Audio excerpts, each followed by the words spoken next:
8 tahun ini, sejak kerajaan jatuh, kerajaan barisan, masa Datuk Seri Najib, anak saya tanyalah, kerja apa sekarang? Saya kata, turun naik SPRM, turun naik polis, PDRM, dan juga turun naik LHDN. Malah saya ni pengerusi LHDN masa tu. Takkanlah saya tak bayar cukai. Siapa kata tabung haji tak pernah berinteraksi atau jawab surat Bank Negara? Siapa? Siapa? Jawab. Bukan Hulu Langat, Menteri Agama. Masa membentang di Parlimen. Tengoklah ucapan dalam Parlimen. Takkanlah tabung haji.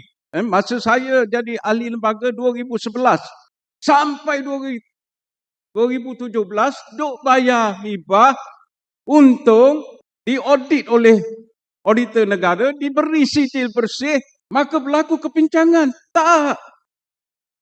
Ini pun ada pakar-pakar ulama. Saya bukan ulama.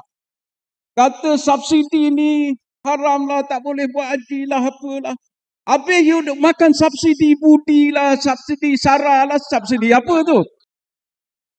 Lepas tu, yang buat audit ni, PwC, ketua dia, SC Chairman. Saya tak nak sebut nama, cari sendiri. Yang duduk dalam RCI, salah seorang, jadi pengerusi tabung haji. Kalau macam tu, saya pun nak duduk dalam RCI, lepas tu bagilah jawatan pengerusi. Sebab tu kata 13 bilion rugi apa semua ni bukan zaman kita. Ni. You letak orang yang salah, you letak orang yang tak pandai pergi negotiate, masalah lah.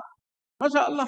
Zaman kita hantar Datuk Seri Jamil Khair, Datuk Seri Ashraf Wajidi semua pergi sendiri negotiate.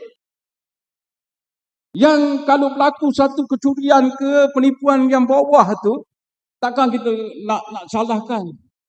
Semua organisasi ada masalah. Even di agensi kerajaan pun ada masalah. Kaki tangan yang ni kita perbetulkan.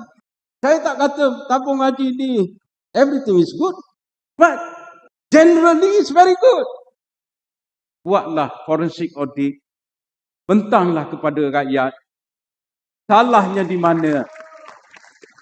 Jangan duk main dekat Parlimen. Saya tahu Datuk Seri Hamid Hamzah ni very cool person. Dia bentang dalam Parlimen apa semua. Dia look innocent lah. Cara dia bentang apa semua. Bila bentang tu, saya pun teringat sekali dia sebut SST ni lebih bagus daripada GST. Saya tepuk dahi.